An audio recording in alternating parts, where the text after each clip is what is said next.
ধেয়ে এসেছে সামুদ্রিক ঘূর্ণিঝড় কুক, সঙ্গে প্রবল বৃষ্টি। ফুঁসে উঠেছে প্রশান্ত মহাসাগর।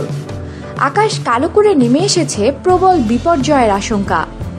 এমনই অবস্থা অস্ট্রেলিয়ার নিকটবর্তী ছোট্ট দ্বীপ নিউ ক্যালিডোনিয়ার। প্রশান্ত মহাসাগরের দক্ষিণ পশ্চিম অংশের মেলানেশিয়াতে এই অবস্থা। প্রতি মুহূর্তে সেই দ্বীপরাষ্ট্রের পরিস্থিতি খতিয়ে দেখছেন আবহাওয়া বিজ্ঞানীরা।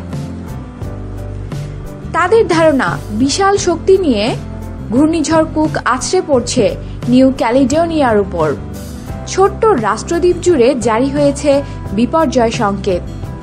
সামুদ্রিক জলোচ্ছ্বাস ও সাইক্লোনের সংবাদে নিশ্চিত সুদূর ইউরোপের ফ্রান্স। কারণ ফরাসি দেশের অধীনেই রয়েছে নিউ ক্যালিডোনিয়া। ঘূর্ণিঝড় কুক ঘন্টায় অন্তত 200 কিলোমিটার গতিবেগ নিয়ে আছড়ে পড়বে নিউ ক্যালিডোনিয়ার মূল ভূখণ্ডে। সেই সঙ্গে শুরু হবে ভারী জোয়ার। সমুদ্র ফুলে উঠবে। 33 ফুট উঁচু ভয়ঙ্কর সামুদ্রিক ঢেউয়ের সতর্কবার্তা জারি করা হয়েছে। দ্বীপরাষ্ট্রের পরিস্থিতি চিন্তাজনক।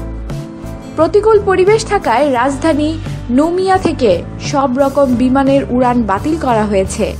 নিকটবর্তী আরও একটি দ্বীপরাষ্ট্র ফিজি থেকে পরিস্থিতি পর্যবেক্ষণ করা হচ্ছে।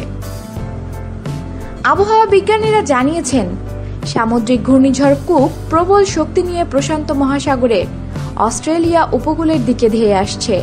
সিডনির উপকূলে বইছে প্রবল বাতাস।